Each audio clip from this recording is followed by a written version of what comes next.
एकांत में भगवान की कुछ स्तोत्र और प्रार्थना है, उनको गाइए और रोइए, प्रभु से प्रार्थना कीजिए। क्या मुझे अजपा जाप दे दीजिए, निरंतर भजन दे दीजिए, वो दे देंगे। हमने संतों से सुना है कि भगवान भजन मांगने की बात को बड़ी जल्दी पूरी करते हैं कि मुझे अखंड भजन दे दीजिए। हृदय से जब चाहोगे तब, वो अंतर्यामी है, वो आपके अंदर बैठे देख रहे हैं। भगवान मुझे भजन दे दिए, और आपके चल रहा विविध भोगों की, तो पहले उन भोगों को नष्ट करेंगे या पूर्ण कराएंगे, तब आखिरी बातें आएगी।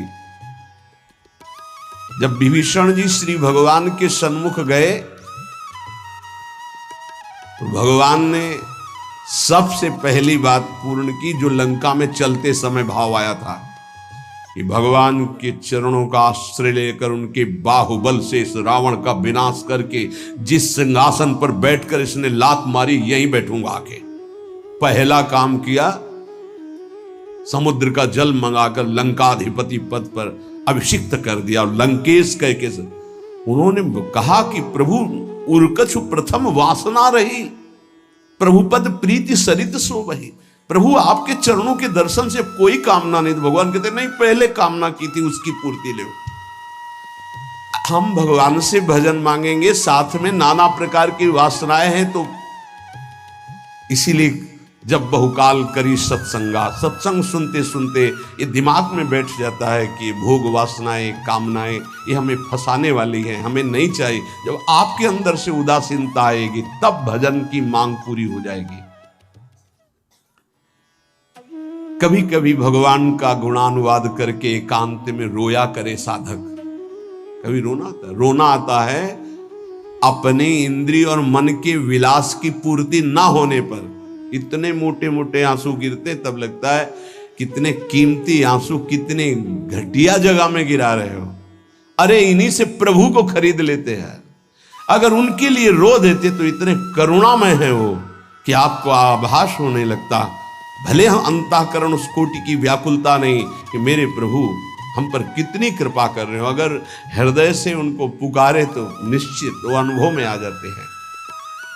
छोटी छोटी बातों में लोग रो देते हैं, ऐसे रो देते हैं, मोटे मोटे आंसू चल रहे बात में ऐसे, और प्रभु की चर्चा हो जाए घंटों, कोई फर्क नहीं पड़ेगा। ये तो आश्चर्य लगता है।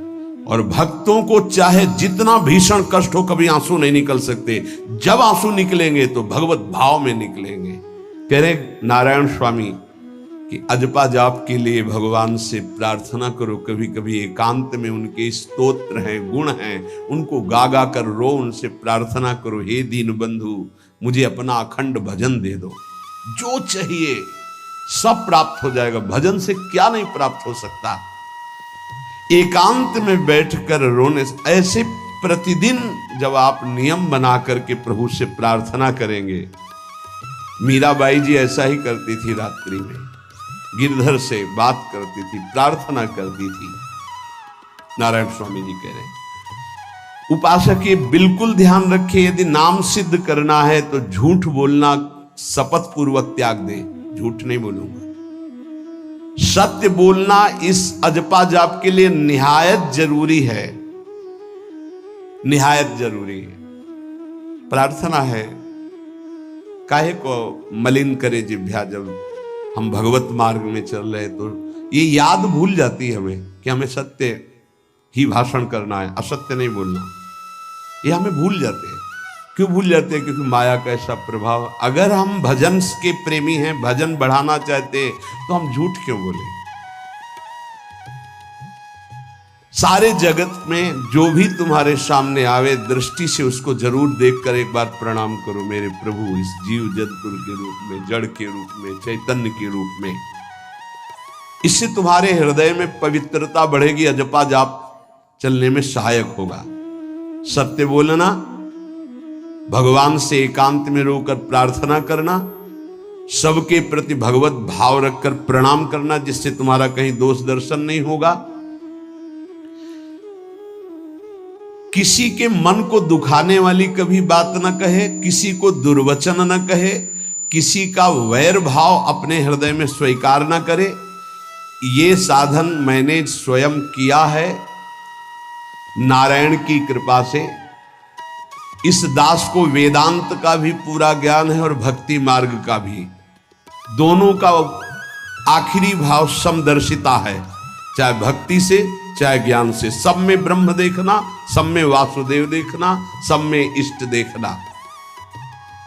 भक्ति विषय में भजन और ज्ञान विषय में नारायण, ये दोनों बात भक्त में होनी चाहिए। भक्ति का प्रथम और अंतिम विश्राम भजन, हर समय भजन चलना, और आंतरिक ज्ञान का विषय सब में हमारे इष्ट देव, ये दो बातें जरूर होनी चाहिए परिपक्व भजनानंदी होने के लिए। अगर भगवान की प्राप्ति करनी है तो ये दो बातें बड़ी जोर की है, भजन निरंतर और जिसके भी सानिध्य में आए उसमें भगवत भाव करना। मेरे नारायण ने मुझसे कहा, वो फरमाया कि उनके पीछे पीछे मैं चलता हूं जो मेरे ऐसे भजन करने वाले भक्त होते हैं। और श्री कृष्णचंद्र जी ने दयालुता में भागवत में कहा, अनुब्रजाम में हम नित्यम पूयत्यंगुरेण भी। मुझे बहुत रोना आता है बात सुन करके कि दास की चरण रज के लिए स्वामी पीछे पीछे डोलता है। किस भक्त के पीछे? जो दो बातें यहां कही, जो निरंतर नाम जप करता है और सब में भगवत भाव रखता है, तो भगवान नारायण ने नारायण स्वामी से कहा कि मैं उसके पीछे पीछे डोलता हूं कि उसकी चरण रज मेरे ऊपर पड़ जाए। और भगवान श्री कृष्णचंद्र जी ने कहा, निरपेक्षम मुनिम शांतम निर्वैरम सम दर्शनम। निरपेक्ष जो किसी की अपेक्षा नहीं रखते, किसी से कोई संबंध नहीं स्वार्थ का। मुनिम जो निरंतर मंत्र का नाम का मनन करते रहते हैं। शांतम हर द्वंद्व की प्रहार स्थिति में वो शांत रहते हैं, विचलित नहीं होते। निर्वैरम कोई उनसे वैर करे तो भी वो उससे वैर नहीं करते। और समदर्शी सब में अपने इष्ट को देखते। ऐसे संतों के पीछे में भगवान कहते उनकी चरण रज लेने के लिए हर समय पीछे पीछे रहता हूं। अहिंसा परमो धर्मा शास्त्रों में वर्णन किया गया है, इसलिए किसी भी जीव को कष्ट नहीं पहुंचाना है। गर्दन झुका करके रास्ते में चलना सीखो कि नीचे कोई जीव तो नहीं दब रहा हमारे पैर से। शरीर को सावधानी पूर्वक, किसी को दुख न पहुंच जाए मेरे शरीर से। वाणी को संभाल कर, किसी के हृदय में बाघ बाण ना लग जाए, वाणी का बाण ना लग जाए। बाहर का प्रहार तो सहा जाता है, लेकिन जब हृदय में शब्द चुभता है वचनों का, ये बाण खरकता रहता है। किसी भी जीव को कभी मारना नहीं, वो तुम्हें नुकसान नहीं पहुंचाएगा। गीता वाटिका में सांप निकला, फण वाला कोबरा। राधा बाबा ने कहा, देखो अभी केवल हमने देखा है, अगर और लोग देखेंगे तो आपको पीड़ा पहुंचा सकते हैं, इसलिए एक लकड़ी उठाई और कहा मैं रास्ता बना रहा हूं, आप इधर से चले जाओ। ऐसे किया सांप ने। सब में भगवान है। अगर हम भगवत भाव करते हैं तो निश्चित वहां से कोई विरोध नहीं होगा। जब हम भगवत भाव करते तो सर्वात्मा भगवान वहां विराजमान, कैसे आक्रमण करेंगे? जैसे रत्नावती जी के लिए माधव सिंह ने जंगली शेर पिंजड़े में बंधवा कर वहां लाए, और ऊपर से बालकनी से पिंजड़े का ऐसे खींच दिया गया, शेर बाहर निकला दहाड़ता हुआ। और वो पूजा में थी ठाकुर जी के। संतशाला में बहुत से संत विराजमान थे। दासी ने कहा, महारानी सावधान, सिंह। आरती करने जा रही थी, मुड़ी और कहा, नहीं सिंह नहीं, नृसिंह। हमारे भगवान नृसिंह देव पधारे। और थाल लेकर मुड़ी तो जैसे सीधी गाय ऐसे खड़े हो गए। तिलक लगाया, आरती की, प्रणाम किया। सिंह घूमा और छलांग मारी ऊपर, जो बालकनी में राजा के पार्षद उसको बंदी बना करके लाए, सांप को फाड़ के। और जंगल में किसी संत को, रत्नावती जी को या किसी, वहां कोई क्षति नहीं, लेकिन जो उनकी क्षति के लिए लाए थे उनके लिए वो सिंह, इनके लिए वो भगवान नरसिंह।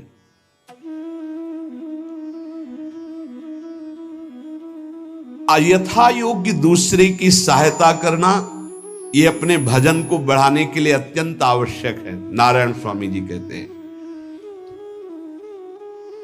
साधु क्या सहायता करेगा? मान लो जो अकिंचन है वो क्या सहायता करेगा? तो विद्या दान सबसे बड़ा दान है।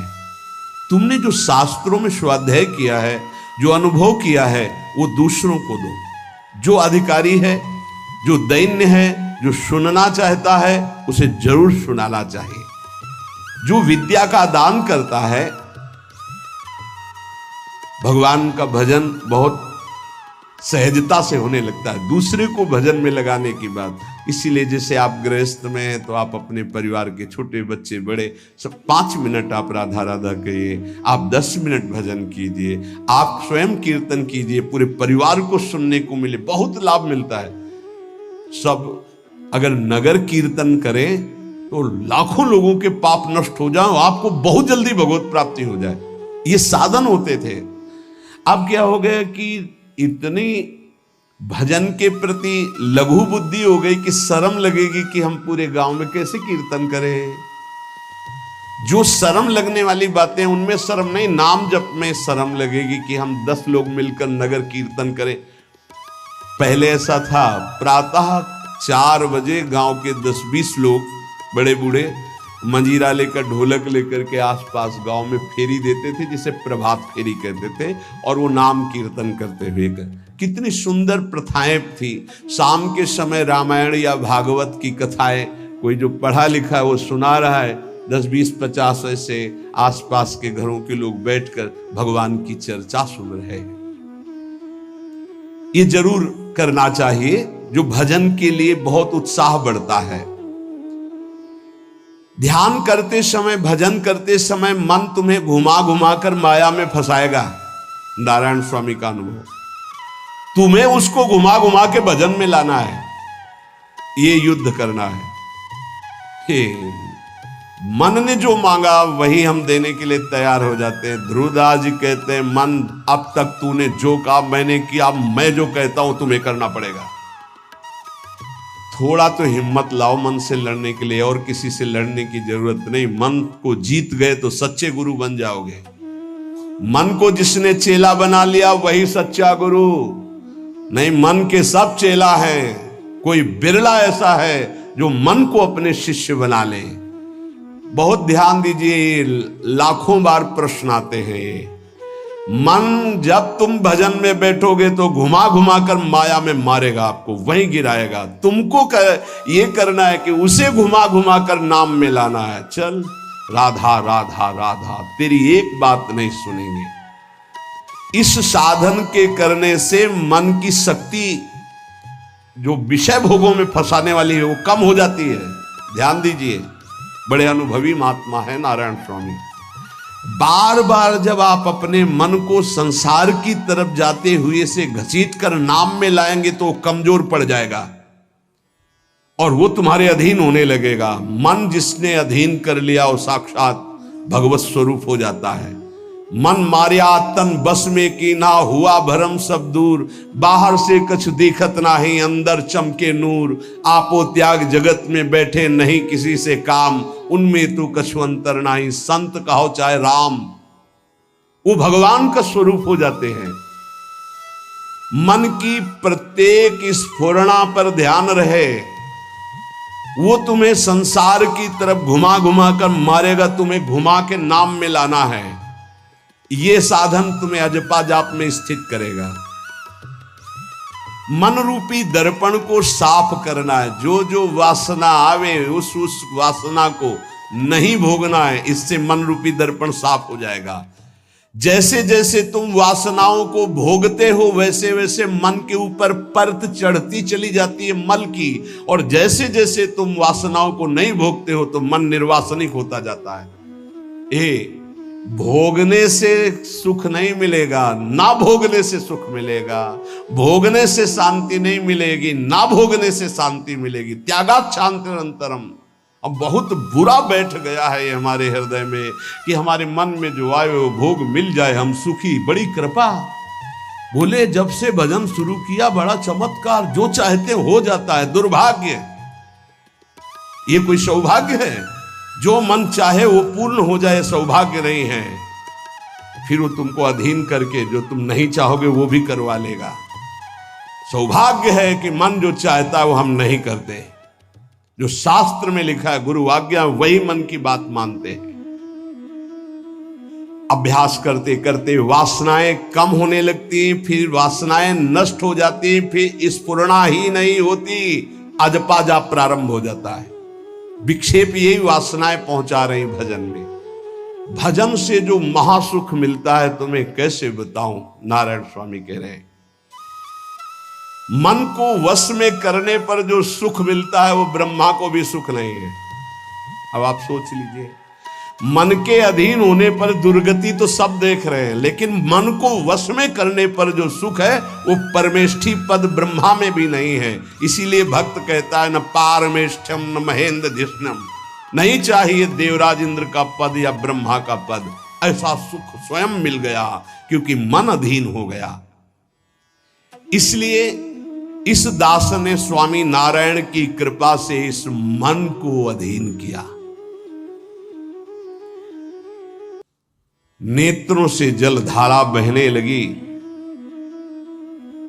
और हर समय नारायण की छवि नेत्रों में बस गई और जिह्वा ने प्रबल रूप धारण कर लिया। नारायण नारायण नारायण नारायण। अभी जिह्वा प्रबल रूप, समोसा, चटनी, ये वो कैसे नाम मीठा लगे। राधा नाम सुधा रसम, पानी आया मुंह में? नहीं। राधा नाम सुधा रसम, पानी आया मुंह में? नहीं आया। वो अभी गरम गरम समोसा, चटनी, ये या अमुक चीज, अमुक, मुंह में पानी आ जाएगा क्योंकि हमारी जिह्वा का स्वाद बिगड़ गया। बोले हमारी जिह्वा प्रबल हो गई। किस बात में? रुकी नहीं रही।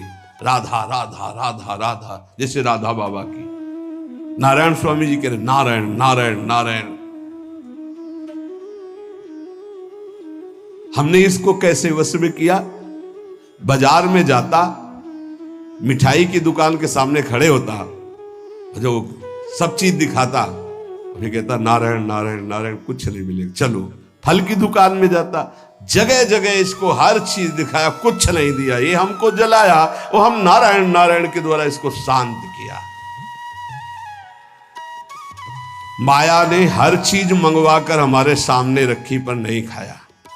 ध्यान दीजिए, महापुरुष अपने इसको लिखने के पहले उन्होंने लिखा है कि मैं कोई लेखक नहीं हूं, मैं उन साधकों के लिए जो भगवत साक्षात्कार करना चाहते हैं उनके लिए रात्रि में अपने प्रिय नारायण का भजन रोक करके कुछ बातें लिख रहा हूं। अगर इनको स्वीकार करोगे तो आपका भी अजपा जाप चलने लगेगा, आप भी भगवत साक्षात्कार कर लेंगे। जब हमने देखा कि बहुत सुंदर सुंदर भोजन बन करके हमारे सामने माया भेजने लगी, नारायण भेजने लगे, ऐसा नहीं कह रहे। देख लो साधक की चतुरता देखो। माया हमारे सामने अच्छा अच्छा भोजन पकवान, पर मैं कभी उन अच्छे भोजन को नहीं पाता, मामूली साधारण उससे निकाल करके भोजन पाता। जितने सिद्ध हुए हैं उनकी रहनी है ये है। मिठाई, चरफरा, स्वादिष्ट जवान पर ना रखने का नियम ले लिया, ये बड़ी बात है।